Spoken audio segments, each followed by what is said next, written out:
Shalom semuanya. Markus 4 ayat 29 berkata, sebab musim menuai sudah tiba. Sebab musim menuai sudah tiba. Penuaian jiwa yang terbesar dan yang terakhir sebelum Tuhan Yesus datang sudah terjadi. Api Roh Kudus yang dahsyat dari Pentakosta ketiga sedang turun. Pada waktu bulan Juli 2022 yang lalu, ketika saya berada di acara Pentecost Again Celebration di Azusa Street Prayer Tower, saya berkhotbah tentang lahirnya Pentakosta yang ketiga. Karena Pentecost Again ini adalah Pentakosta ketiga. Di situ saya menerangkan bahwa bukan saya yang menciptakan Pentakosta yang ketiga, melainkan saya yang menyimpulkan atau menyusun kepingan-kepingan atau puzzle pewahyuan yang Tuhan berikan dan telah singkapkan kepada banyak hamba Tuhan. Bagian saya, Tuhan memberitahu akan terjadinya pencurahan Roh Kudus yang dahsyat di zaman ini, yang namanya adalah Pentakosta ketiga. Jadi pada waktu awal tahun 2009, Tuhan berbicara kepada saya dengan sangat serius dari Wahyu 3 ayat 11 bagian A. Aku datang segera. Aku datang segera. Saya gemetar dan bertanya kepada Tuhan. Tuhan, apa yang akan Tuhan lakukan? Dan apa yang harus saya kerjakan? Sekitar 6 bulan kemudian, Tuhan baru menjawab pertanyaan saya dengan berkata, aku akan mencurahkan rohku. Aku akan mencurahkan rohku, kata Tuhan. Pada saat aku mencurahkan rohku, maka akan terjadi seperti Yoel 2 ayat 28 sampai dengan 32. Tahun 2013, Tuhan memberikan nama tentang pencurahan Roh Kudus ini sebagai Pentakosta ketiga. Pada tahun 2013, dalam Empower 21 Asia di SICC, pesan tentang Pentakosta ketiga ini untuk pertama kalinya dikumandangkan. Saya bertanya kepada Tuhan, Tuhan, berikan kepada saya pengertian tentang Pentakosta ketiga ini. Kemudian Tuhan memberikan 5 pengertian apa yang dimaksudkan dengan Pentakosta ketiga. Kelima pengertian itu tidak semuanya diberikan kepada saya, tetapi sebagian diberikan kepada hamba-hamba Tuhan yang lain. Dan saya diberikan tugas oleh Tuhan untuk menyusun kepingan-kepingan atau puzzle dari nubuatan-nubuatan yang diberikan kepada hamba-hamba Tuhan tadi. Dan ketika digabungkan, muncullah 5 pengertian tentang Pentakosta ketiga ini. 5 pengertian tentang Pentakosta ketiga adalah sebagai berikut. Yang pertama, Pentakosta ketiga adalah pencurahan Roh Kudus yang dahsyat di zaman ini, melebihi yang terjadi di Azusa Street. Ini berasal dari William Seymour. William Seymour adalah orang yang dipakai Tuhan dalam Pentakosta kedua di Azusa Street tahun 1906. Dan yang kedua, Pentakosta ketiga akan mengakibatkan penuaian jiwa yang terbesar dan yang terakhir sebelum Tuhan Yesus datang kembali. Ini juga dari William Seymour. Dan yang ketiga, Pentakosta ketiga akan membangkitkan generasi Yeremia, yaitu anak-anak muda yang dipenuhi dengan Roh Kudus, cinta mati-matian kepada Tuhan Yesus, tidak kompromi terhadap dosa, dan akan bergerak untuk memenangkan jiwa. Ini berasal dari Russell Evans, dari Gereja Planet Shaker, Melbourne. Dan yang keempat, Pentakosta ketiga lahir di Indonesia, dan bergerak ke bangsa-bangsa. Gerakan ini dari timur ke barat, dan akan kembali ke Yerusalem. Ini berasal dari Cindy Jacobs. Dan yang kelima, Pentakosta ketiga akan memberikan kuasa untuk menyelesaikan amanat agung. Dan setelah itu Tuhan Yesus datang kembali. Ini dari Tim Hill, Ketua Umum Church of God Amerika Serikat.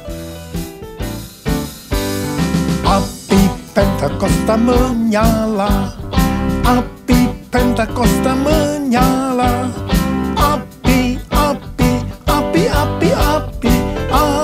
Pentakosta ketiga, api Pentakosta menyala, api Pentakosta Pentakosta menyala. Api, api, api, api, api, api Pentakosta ketiga. Api Pentakosta ketiga. Api Pentakosta ketiga. Dari tanggal 26 September 2022 sampai dengan 15 September tahun 2023, menurut kalender Ibrani, kita sedang memasuki tahun 5783 atau yang disebutkan dengan P Gimel. Memasuki tahun 5783 ini, kita akan melihat kasih karunia yang luar biasa yang akan dicurahkan kepada mereka yang sungguh-sungguh mencari Tuhan. Namun bersama dengan itu akan ada pembersihan di rumah Tuhan dan penghakiman terhadap dunia ini. Tuhan akan mengungkapkan dosa-dosa yang tersembunyi. Tidak ada sesuatu pun yang tertutup yang tidak akan dibuka. Dan tidak ada sesuatu pun yang tersembunyi yang tidak akan diketahui. Karena itu, apa yang kita katakan dalam gelap akan kedengaran dalam terang. Dan apa yang kita bisikkan ke telinga di dalam kamar akan diberitakan dari atas atap rumah. Bukan rahasia lagi bahwa hari-hari ini gereja Tuhan sedang dibersihkan dalam hal dosa keuangan, dosa moral. Banyak hamba-hamba Tuhan yang jatuh. Hal ini harus diartikan bahwa peristiwa ini baru diungkapkan oleh Tuhan sekarang ini. Sedangkan prosesnya sebenarnya sudah lama. Hal-hal yang menyebabkan terjadinya banyak kejatuhan dari hamba-hamba Tuhan hari-hari ini bisa diuraikan sebagai berikut. Pengkhotbah 10 ayat 1 berkata, lalat yang mati menyebabkan urapan dari pembuat urapan berbau busuk. Demikian juga sedikit kebodohan lebih berpengaruh daripada hikmat dan kehormatan. Ayat ini bisa diartikan sebagai berikut. Sama seperti lalat mati yang membusuk akan merusak sejumlah minyak wangi. Demikian pula sedikit kebodohan dapat meniadakan dampak hikmat yang besar. Rencana yang bijaksana dapat dibuat, tetapi seorang yang membuat sedikit kebodohan dapat merusak seluruhnya. Rencana dalam mengikut dan melayani Tuhan yang dilakukan dengan baik, tetapi karena membuat sedikit kebodohan, membuat hancur secara keseluruhan. Artinya, tidak sampai kepada garis akhir, tidak finishing well. Yang dimaksudkan sedikit kebodohan di sini bisa diartikan bukan melakukan sesuatu pelanggaran yang besar, tetapi pada mulanya mengabaikan hubungan mereka dengan Tuhan. Sedikit demi sedikit akan merampas kasih, keintiman, kebijaksanaan, tekad yang mereka miliki, sehingga hal itu membuat mereka tidak setia kepada Tuhan. Dan tiba-tiba kehancuran datang. Harap digarisbawahi, jangan sampai mengabaikan hubungan dengan Tuhan. Pengabaian apa saja yang biasanya dilakukan dalam hubungannya dengan Tuhan? Yang pertama, tentang doa. Sejak dulu banyak orang yang mengukur kemajuan kerohanian kita dengan rutinitas waktu doa setiap hari. Tetapi hal ini tidak mengubah karakter kita. Kita bisa bersaat teduh, tetapi tanpa keintiman dengan Tuhan. Yang kedua, iblis kalau tidak bisa membuat kita menjadi jahat, maka dia akan membuat kita menjadi sibuk, semakin sibuk. Ada hamba Tuhan yang berkata bahwa kesibukan menghancurkan hubungan kita dengan Tuhan. Kalau kita lebih merasa senang pada waktu kita melayani pekerjaan Tuhan daripada waktu kita berada dalam hadirat-Nya, sebenarnya kita sedang melakukan sesuatu kompromi. Meskipun kelihatannya kualitas kerohanian kita hebat. Dan seiring dengan waktu, kepura-puraan akan mengikat kita. Kepura-puraan akan mengikat kita. Dan tiba-tiba kehancuran datang. Yang ketiga, melayani pekerjaan Tuhan. Kalau sudah menjadi rutinitas tanpa ada sukacita, roh yang menyala-nyala, itu tanda bahwa kita sudah tidak berada dalam track yang benar. Itu artinya kita sudah tidak mengalami kasih yang semula. Kalau kita melihat pelayanan jemaat di Efesus, sebenarnya bagus sekali. Dikatakan mereka rajin, tekun, tidak dapat menerima pelayan yang pura-pura. Mereka sabar dan mau menderita karena nama Yesus. Mereka tidak mengenal lelah. Mereka membenci perbuatan pengikut Nikolaus yang juga Tuhan benci. Pengikut Nikolaus ini mengikuti pengajaran yang berkata bahwa percabulan tidak mempengaruhi keselamatan di dalam Kristus. Hal ini bertentangan dengan kebenaran firman Tuhan. Meskipun pelayanan mereka bagus, tetapi Tuhan berkata kepada mereka, "Aku mencela engkau karena engkau telah meninggalkan kasih-Mu yang semula." Mungkin ada di antara kita yang seperti jemaat di Efesus, yang melayani Tuhan dengan bagus, tapi tanpa kasih yang semula. Tuhan berkata, "Sebab itu, ingatlah betapa dalamnya engkau telah jatuh. Bertobatlah dan lakukan lagi apa yang semula engkau lakukan. Jika tidak demikian, aku akan datang kepadamu dan akan mengambil kaki dianmu dari tempatnya, jikalau engkau tidak bertobat." Ingat saudara, bagaimanapun bagusnya kita melayani pekerjaan Tuhan, sekali lagi, melayani pekerjaan Tuhan, tetapi kalau tidak didasarkan pada kasih yang semula, maka Tuhan akan berkata, "Betapa dalamnya engkau telah jatuh. Bertobat, bertobat, bertobat." Jesus,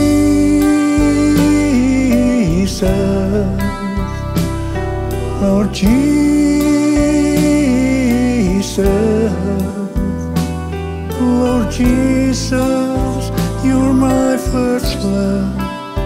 How I love you.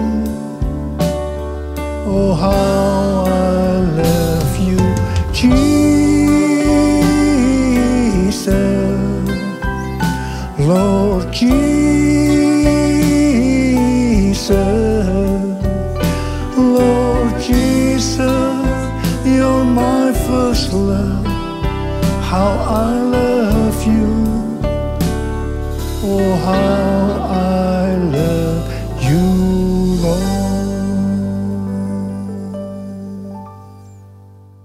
1 Yohanes 5 ayat 16 dan 17 berkata, "Kalau ada seorang melihat saudaranya berbuat dosa, yaitu dosa yang tidak mendatangkan maut, hendaklah ia berdoa kepada Allah, dan Dia akan memberikan hidup kepadanya, yaitu mereka yang berbuat dosa yang tidak mendatangkan maut." Ada dosa yang mendatangkan maut. Tentang itu, tidak kukatakan bahwa ia harus berdoa. Semua kejahatan adalah dosa. Tetapi ada dosa yang tidak mendatangkan maut. Dosa yang tidak mendatangkan maut, itu adalah dosa yang diakui. Sedangkan dosa yang mendatangkan maut adalah dosa yang tidak diakui. Dosa yang tidak mau diakui di hadapan Tuhan akan mengeraskan hati kita. Hati yang keras lama-kelamaan tidak akan peka terhadap suara Roh Kudus. Dan itu ujungnya adalah maut. Ujungnya adalah maut. Tetapi kalau kita bertobat dan mau mengakui dosa kita, meskipun itu berat dan sangat memalukan, itu tidak akan mendatangkan maut. Sebagai contoh dalam Alkitab adalah Daud. Kisah Para Rasul 13 ayat 22b berkata, tentang Daud Allah telah menyatakan, aku telah mendapat Daud bin Isai, seorang yang berkenan di hatiku, dan yang melakukan segala kehendakku. Di mata Tuhan, Daud adalah seorang yang berkenan di hatinya, karena melakukan segala kehendaknya. Mungkin ada di antara kita yang bertanya-tanya, kok bisa ya? Padahal Daud pernah berbuat dosa yang besar dalam peristiwa dengan Batsheba. Alkitab katakan, setelah hubungan haram antara Daud dan Batsheba membuat Batsheba yang mengandung. Wah, Daud memutar otaknya. Bagaimana caranya agar hubungan ini tidak mencuat keluar? Apa yang dilakukan oleh Daud? Dia memaksa dengan cara yang halus agar Uria, suami Batsheba yang sedang berperang, supaya pulang dan tidur dengan istrinya. Tetapi Uria justru tidak mau. Akhirnya, supaya hubungannya kelihatan halal, maka Uria harus mati. Agar Daud bisa mengawini Batsheba secara syah, bukan karena hubungan yang haram. Wow, rencana Daud ini luar biasa. Kita juga mungkin heran. Daud yang hatinya dekat dengan Tuhan bisa berbuat bodoh sepertinya Tuhan tidak tahu tentang rencana ini. Kemudian Tuhan menyuruh Nabi Nathan untuk menegur Daud. Nah, disinilah kita akan melihat respon Daud ketika ditegur tentang dosa yang disembunyikan itu. Daud langsung mengakui dosa yang diperbuatnya tanpa berbelat-belit. Dia minta ampun kepada Tuhan dengan sungguh-sungguh. Dan Daud tidak menyembunyikan dosa yang memalukan untuk supaya tidak diketahui orang. Justru kalau kita melihat dalam Mazmur 51, yang merupakan doa pengakuan dosa Daud ketika Nabi Nathan datang kepadanya setelah menghampiri Batsheba. Dengan terang-terangan Daud mengakui di ayat yang ke-6 dengan berkata, terhadap engkau sajalah aku telah berbuat dosa dan melakukan apa yang kau anggap jahat. Daud tidak ragu-ragu untuk mengumumkan bahwa dia adalah seorang pembunuh. Dan ayat 16 yang berkata, lepaskanlah aku dari hutang darah ya Allah, Allah keselamatanku. Sepengetahuan saya, tidak banyak orang yang seperti Daud. Banyak orang yang begitu ditegur dosanya, dia berbelat-belit. Apalagi kalau orang itu mempunyai posisi yang tinggi, lebih mudah untuk berbelat-belit. Dia tidak mengakui dosanya. Ingat, kalau kita melakukan seperti itu, Alkitab tadi katakan, itu dosa yang mendatangkan maut. Tetapi kalau kita mengakui dosa kita, meskipun itu dosa yang besar, memalukan, justru di mata Tuhan, itu merupakan dosa yang tidak mendatangkan maut. Tidak heran kalau kita melihat kehidupan Daud. Dia disebut orang yang berkenan di hati Tuhan, karena dia melakukan segala kehendak Tuhan. Dan yang lebih hebat lagi, Alkitab katakan, Yesus disebut anak Daud. Saya akan ingatkan kepada saudara, jangan menyembunyikan dosa. Sebab itu akan diungkapkan oleh Tuhan dengan cara yang tidak bisa kita mengerti.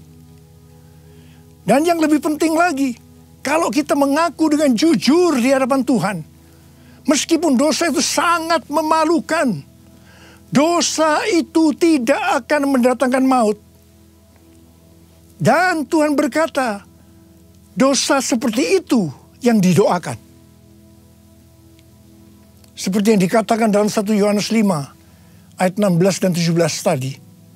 Kalau ada seorang melihat saudaranya berbuat dosa, yaitu dosa yang tidak mendatangkan maut, hendaklah ia berdoa kepada Allah. Dan dia akan memberikan hidup kepadanya.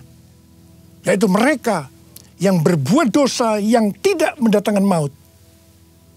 ada dosa yang mendatangkan maut, tentang itu tidak kukatakan bahwa ia harus berdoa. Saya mau berdoa buat saudara. Ada berapa banyak di antara saudara, Tuhan, ampuni saya Tuhan. Saya menyembunyikan dosa ini sejak lama Tuhan. Karena dosa saya ini memalukan. Akan menghancurkan kehidupan keluarga saya. Tapi sekarang saya mau berdoa. Mau bertobat ya Tuhan. Saya mau bertobat Tuhan. Sucikan dan kuduskan hati saya sekarang. Bersihkan saya Tuhan. Bersihkan saya. Saya berdoa buat saudara. Sucikan dan kuduskan hati ini untuk layak menghadap hadirat-Mu. Tubuh jiwa rohku ku serahkan padamu, ku menyembah-Mu. Sucikan dan kuduskan hati ini untuk layak menghadap hadirat-Mu. Tubuh jiwa rohku ku serahkan padamu, ku menyembah-Mu. Tinggikan nama-Mu ya Tuhan, mulialah nama-Mu ya Tuhan. Tiada lain seperti Engkau ya Allahku, besar kuasa-Mu. Mari angkat tangan saudara. Kita berbahasa roh. Kuralaba syalalaba kana mata karabalaba. Oh, rialaba bara bara bara bara bara bara bara bara bara bara bara bara. Oh, rialaba bara bara bara bara bara bara bara. Ya Tuhan, Kau lihat anak-anak-Mu yang mengangkat tangan di hadapan-Mu. Mereka sekarang minta ampun kepadamu. Mereka mengungkapkan dosa-dosa yang tersembunyi. Mereka akui saat ini Tuhan. Tuhan, sucikan dan kuduskan hati kami semua ya Tuhan. Untuk layak menghadap hadirat Tuhan. Ya Tuhan, bersihkan kami, bersihkan kami, bersihkan kami. Agar dosa yang kami lakukan tidak mendatangkan maut ya Tuhan. Oh, rabababababababab, berkati anak-anak-Mu. Terima kasih Tuhan, terima kasih, terima kasih, terima kasih Tuhan, berkat-Mu melimpah. Terima kasih, terima kasih. Kasihani kami Tuhan, kasihani kami semua ya Tuhan, kasihani kami. Terima kasih, dalam nama Yesus kami berdoa. Amin.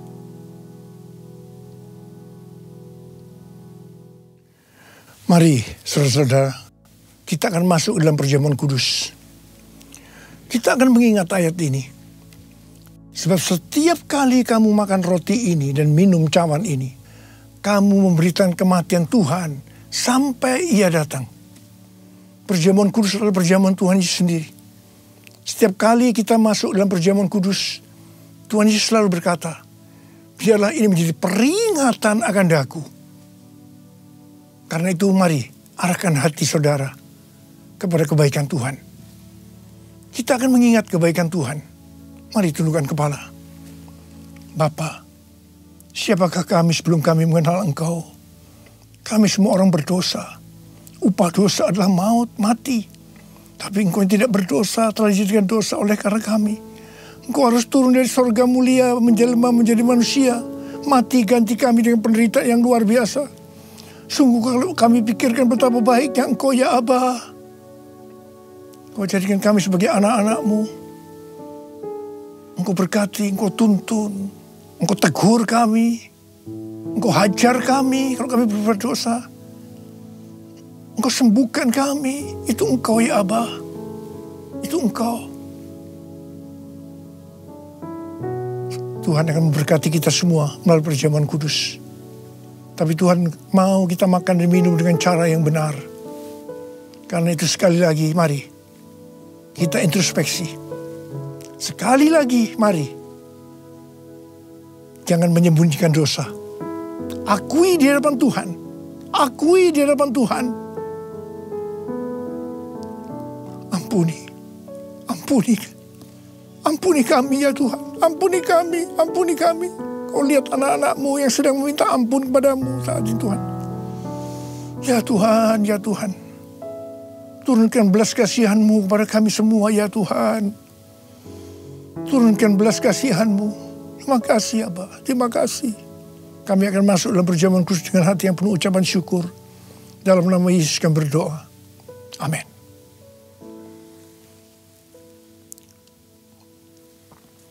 Sekarang mari kita angkat roti di tangan kanan kita tinggi-tinggi. Sebab apa yang telah kuteruskan kepadamu telah aku terima dari Tuhan. Yaitu bahwa Tuhan Yesus pada malam waktu ia diserahkan mengambil roti. Dan sesudah itu ia mengucap syukur atasnya. Dia memecah-mecahkannya dan berkata, inilah tubuhku yang diserahkan bagi kamu. Perbuatlah ini menjadi peringatan akan aku. Saudara dikasih Tuhan, bukankah roti yang kita pecah-pecahkan ini adalah persekutuan kita dengan tubuh Kristus? Mari kita makan dalam nama Yesus.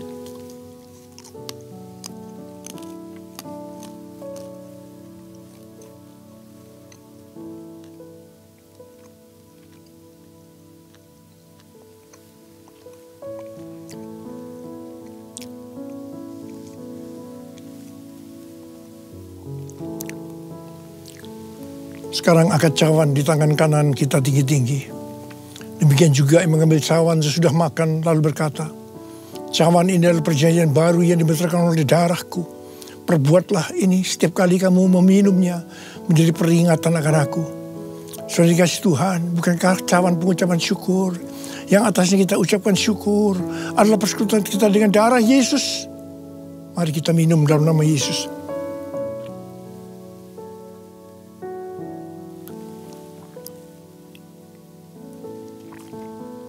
Mari angkat tangan kita, ucapan syukur dengan suara, jangan diam. Tuhan, terima kasih ya Tuhan. Terima kasih ya Tuhan. Kami bersyukur ya Tuhan. Kami bersyukur ya Tuhan. Kami bersyukur ya Tuhan. Ora la bara bara bara bara bara bara bara. Ora la bara bara bara bara bara. Kamu berdoa buat anak-anakmu. Siapa yang membutuhkan kesembuhan? Siapa yang membutuhkan mujizat Tuhan? Angkat tangan saudara. Oraraba sikararaba, terima kesembuhan. Terima kesembuhan. Terima, terima, terima, terima, terima, terima mujizat Tuhan. Terima, terima, terima, terima. Oraraba la bara bara bara. Terima kasih Yesusku. Terima kasih Yesusku, puji syukur hanya bagi Tuhanku. Terima kasih Yesusku, terima kasih Yesusku, puji syukur hanya bagi Tuhanku. Terima kasih, terima kasih Yesusku. Terima kasih Yesusku, puji syukur hanya bagi Tuhanku. Terima kasih Yesusku, terima kasih Yesusku, puji syukur hanya bagi Tuhanku. Puji syukur hanya bagi Tuhanku. Puji syukur hanya bagi Tuhanku.